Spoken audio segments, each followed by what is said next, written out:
Ang susunod na dula na inyong maririnig ay hatid sa inyo ng MBC DZRH. Hukumang Pantahanan.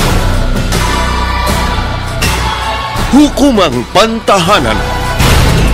Mga kasong tunay at totoong nagaganap sa pang-araw-araw nating pakikibaka sa masalimuot at mapagbirong kapalaran. Magsisilbing tagapagpaalala upang makaiwas sa mga krimen at kaguluhan. Tatayong bantayog na magpapatatag sa kalooban ng bawat nilalang. Hukumang Pantahanan!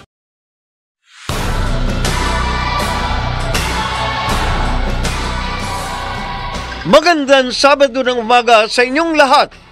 Ngayong araw, hahatiran namin kayo ng isang naibang dula na inaasahan naming makapagbibigay sa inyo ng impormasyon at kaukulang kaalaman pagdating sa mga nababasa ninyo sa pahayagan, narinig sa radyo at napapanood sa telebisyon. Mga usaping dapat lamang magkaroon ng tamang gabay, katulad ng usaping nag-recruit sa pyramiding scam, dapat bang singilin? Dito sa Hukumang Pantahanan!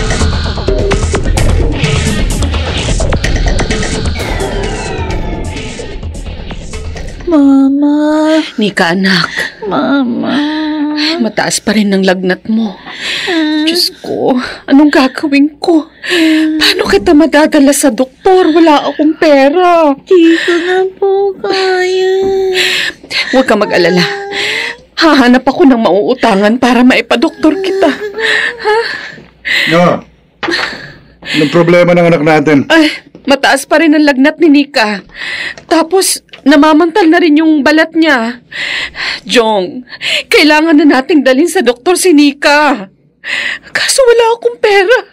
Di ko alam kung kanino ako lalapit. O di umutang ka dyan sa mga kapitbahay natin. Marami na tayong utang sa kanila. Sinisingil na nga nila ako kahapon eh. Hindi na nila tayo pauutangin. Subukan mo sa papa mo. Sigurado magbibigay yun. Nahihiya na ako kay Papa Jong. Bakit ka naman mahihiya? Apo naman niya si Nika. Ikaw ha? Bakit hindi ka gumawa ng paraan para magkapera? Puro na lang kasi akong gumagawa ng lahat. Tulungan mo naman ako. Ano nga may tutulong ko sa iyo? Wala nga akong trabaho, di ba? Kasi naman eh. Hindi ka pa maghanap ng trabaho. Tingnan mo tuloy. Kailangan natin ng pera pero wala tayong madukot sa mga bulsa natin kasi hindi ka kumikilos.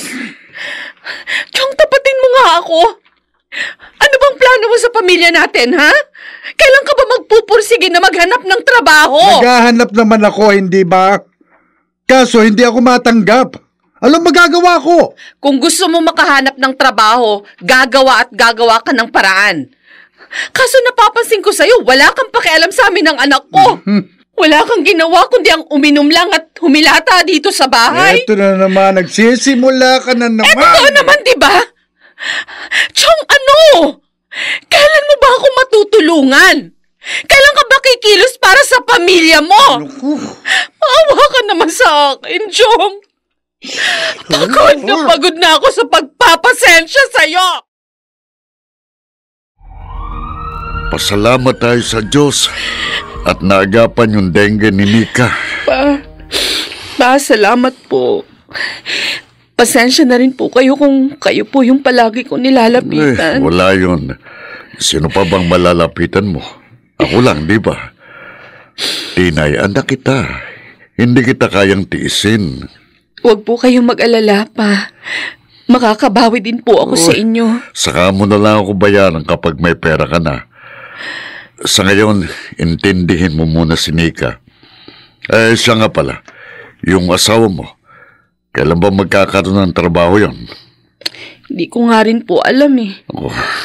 Sa totoo lang, pagod na akong kumilos mag-isa para sa pamilya namin. Hindi na magbabago yung asawa mo.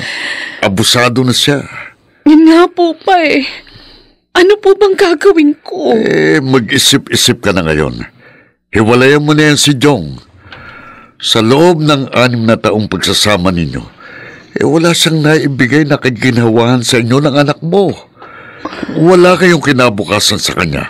Maniwala ka sa akin. Bakit ngayon ka lang umuwi, Jong? Ano, kumusta ang paghanap mo ng trabaho? Natanggap ka ba? Hindi successful. Bumagsak ako sa job interview. Sabi ko na nga, Alam ko nang walang mangyayari sa lakad mo. Palagi ka na lang ganyan. Huwag mong sabihin sa akin yan. Kasi, kahit na hindi ako tanggap sa trabaho, nakahanap naman ako pwede nating pagkakitaan. Sige nga, sabihin mo sa akin kung ano ba yung nahanap mong pagkakakitaan natin. Nakasabay ko kasi sa pag-uwi si paring Jason kanina. Oh, May shinare siya sa akin tungkol sa isang investment na pwede tayong kumita ng malaki. investment. Hmm. Ano naman ang alam natin sa ganyan? Madali lang daw ito, sabi ni pare. Mag-invest ka lang daw sa gold at magre-recruit ka lang daw ng mas marami pang mga potential investors. Tapos, kikita ka na ng malaki. Ano? Saan kumpanya ba yan? At saka magkano ang minimum investment? Diyan lang sa Caloocan yung main branch nila.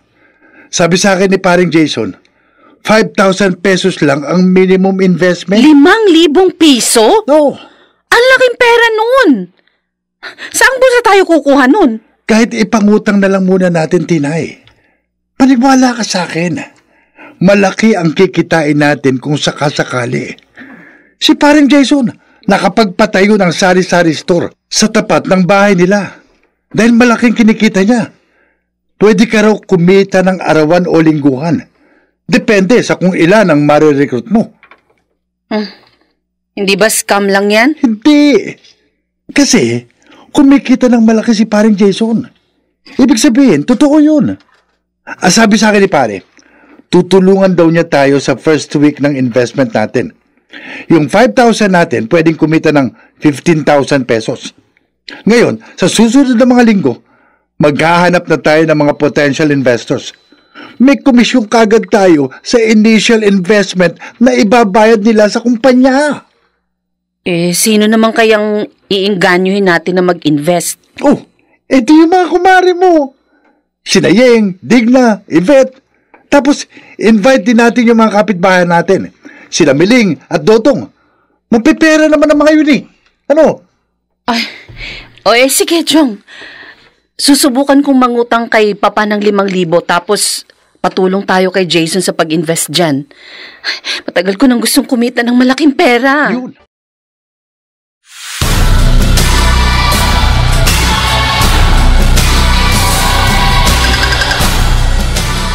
Balikan natin ang dulang Hukumang Pantahanan!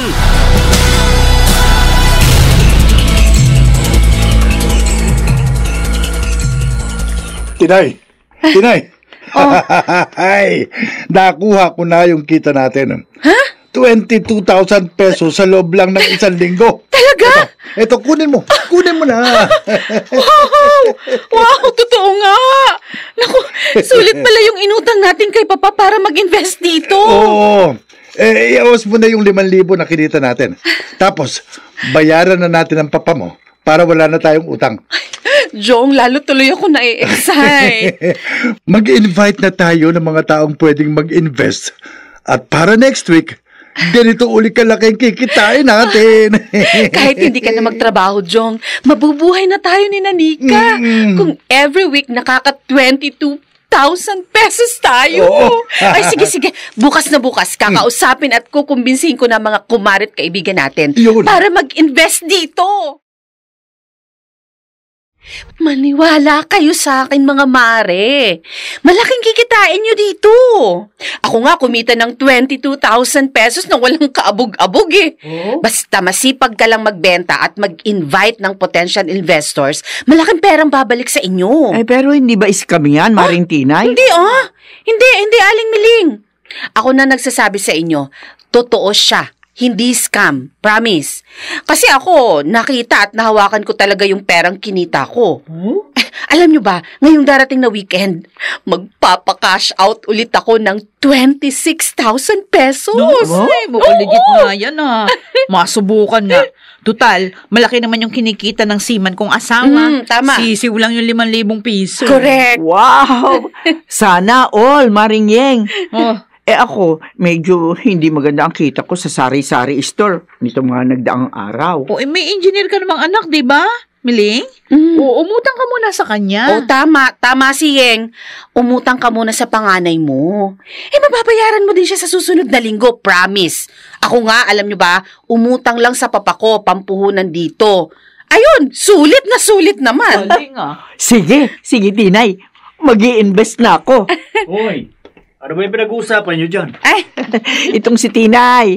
Sinishare sa amin yung bagong pinagkakakitaan nila ng asawa niya. Talaga? Oo. Ano ba yan? Mag-i-invest ka lang dito. Legit siya, promise. Legit yung company.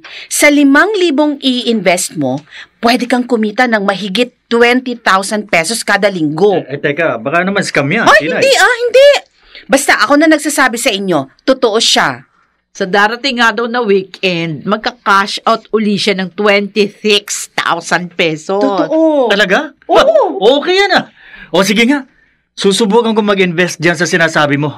Gagamitin ko yung pension na nakukuha ko buwan-buwan. Basta, sabihin nyo lang sa akin kung kailan kayo mag-i-invest, ha? Sasamahan ko kayo sa opisina. Tandaan nyo, minsan lang dumating sa atin ang ganitong oportunidad. Kaya kunin na natin hanggat nandyan pa.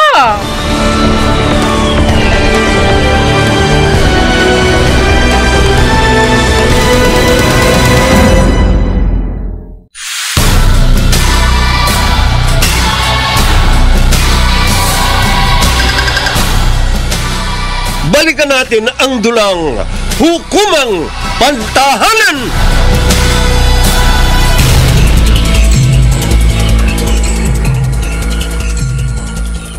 Ano, Jong? Ano, bakit ngayon ka lang? Nasaan na yung perang na-cash out mo? Asa na? Hindi namin nakuha ni paring Jason yung pera. Ha? May malaki tayong problema, Tinay. 7 beses na tayo nagka-cash out sa kanila. Ngayon lang nangyari to. Ano ba nangyari? Ayon sa narinig naming usap-usapan sa loob, nawawala na raw ang mga top executives ng kumpanya. Ano? Kasama sa pagkawala nila, yung milyong-milyong perang investments mula sa ating mga investors. Ibig sabihin, wala na yung pera natin? Yun na nga kinatatakot namin ni paring Jason. Kutob namin, hindi na maibabalik pa yung mga perang in-invest natin. Pero hindi bale. Mababawi din natin sa ibang paraan ang 5,000 pinuhunan natin. Hindi lang 5,000 piso ang pinuhunan ko. Ha? Kasi yung kalahati ng kinikita natin sa loob ng 7 cash outs, ini-invest ko para hindi lang 20,000 pesos ang nakukuha natin. Magkano na yung na-invest mo sa kanila? Mga nasa 94,000 pesos na. Chong, malaki na wala sa atin. Tinay naman. Bakit mo naman ginawa yun? Huwag mo na akong sisihin. Sus Mario, kasi Nag-invest ako ng malaki sa kagustuhan kung makabili tayo ng sarili nating bahay. 94,000 pesos ang nawala sa atin. Paano natin mababawi yun? Kinakabahan Panginoon din ko. ako kung ano sasabihin ng mga na-recruit natin kapag nalaman nilang nawala na yung pera nila. Jong, anong gagawin natin?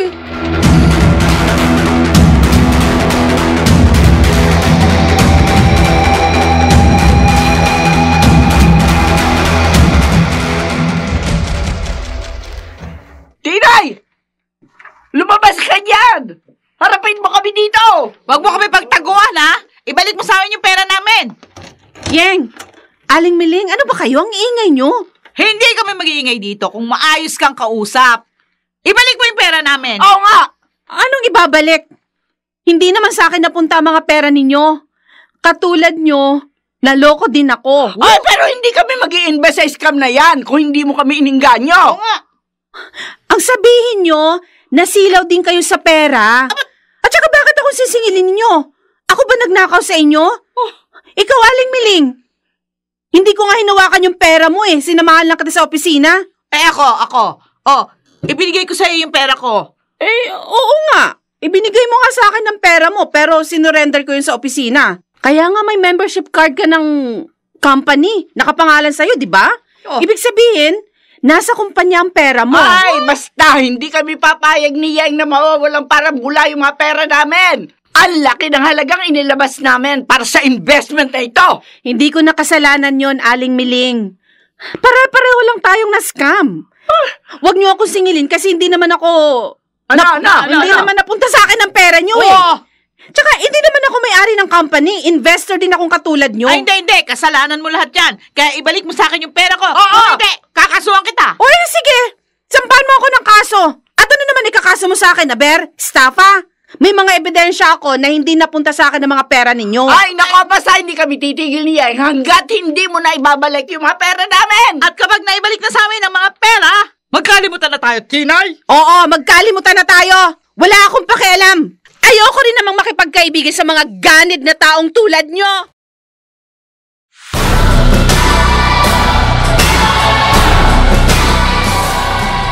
Mga kaibigan, narito si Attorney Rina Seco upang magbigay ng karagdagang kaalaman tungkol sa usaping nag-recruit sa pyramiding scam. Dapat bang singilin? If it's too good to be true, it probably isn't. Kapag daw po tipong napakaganda, perfect o ideal ang offer, ay dapat na mag-isip-isip at mag-ingat tayo.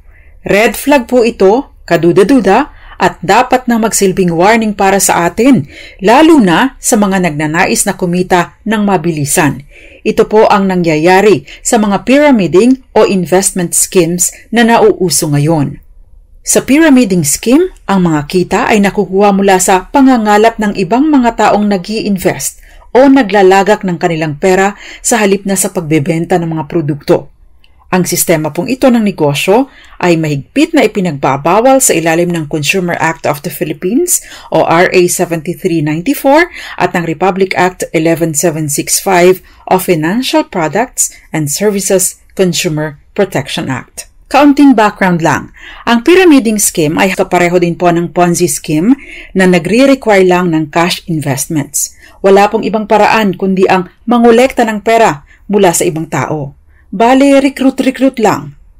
Una pong sumikat ang Ponzi scheme noong 1920s, hango rin po sa scammer na si Charles Ponzi, isang Italian swindler and con artist na nag-operate sa US at sa Canada. Sinasabi pong nakakulimbat si Ponzi ng $15 million sa loob lamang ng 8 buwan ng kanyang operasyon noong 1920s. Samantala, naitala naman si Bernard Lawrence Madoff, isang American fraudster, bilang largest at possibly most devastating Ponzi operator in history na nakakulimbat ng $64.8 billion.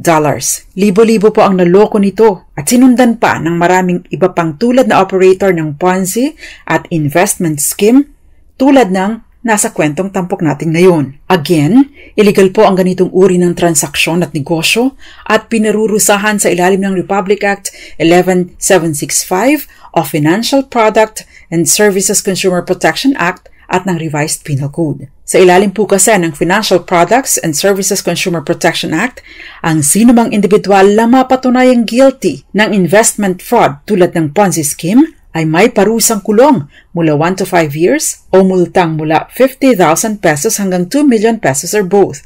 Depende po sa discretion ng korte. Kung ang violator naman ay korporasyon o organisasyon, makukulong ang mga officers nito at magmumulta ng hanggang 10 milyong piso or both, kulong and multa. Samantala, kasama po sa mga pinarurusahan ng batas ang solicitation of investment or recruitment of investor. Kaya naman going back to our case, malaki po ang maaring maging pananagutan ni Tinay kapag nagkataon. Ang tanging maaring maging depensa lamang ni Tinay ay hindi siya aware na illegal ang operasyon ng Extreme Gold Investments. Sa kaugnay na usapin, iba pa po ang maaring maging pananagutan ni Tinay sa estafa sa ilalim naman ng Revised Penal Code. Pangunahing mga elemento po ng estafa ang panloloko at damage sa biktima. Mahirap po ang depensa para kay Tinay dahil siya ang tumanggap ng pera at kailangan niyang mapatunayan na hindi talaga siya nanloko. Ang parusa po ng ganitong krimen ay depende sa halaga ng pinsala sa mga biktima but could be as high as reclusion perpetua na maaring umabot sa pagkakulong ng 40 taon, maliban pa sa milyon-milyong multa. Kaya aral po sa atin na mga nagnanais na kumita ng pera ng madalian. Abay, ingat-ingat po. Dahil ang inyong pera ay baka maging bato pa. At yan po ang hukumang pangtahanan natin ngayong umaga. Ako po ang panyera ng bayan, Attorney Rina Seco. At muli ninyo akong maririnig at mapapanood din para sa iba't ibang usaping legal sa programang Dos Compañeras, Mondays, Tuesdays, Thursdays, and Fridays, 6:30 hanggang 7:30 ng gabi, dito lang po sa DZRH News Television at iba't ibang social media platforms ng DZRH. Happy weekend po sa inyong lahat. Maraming salamat, Atty. Rina Seco, sa pagbibigay ng karagdagang kaalaman tungkol sa mga batas na pinaiiral sa ating bansa. Mga nagsiganap, Jenaline de la Cruz, Bobby Cruz, Susan Robles, Maynard Landicho Jr., Rosana Villegas at Phil Cruz. Naglapat ng tunog Jerry Mutia. Sa musika ni Buboy Salonga. Supervisyong teknikal ni na Eric Lucero at Bong Muyar. Creative consultant Bobby Cruz. Isinulat para sa radyo ni Krishna Senga at sa direksyon ng inyong lingkod, Lionel Benjamin. Hukumang Pantahanan!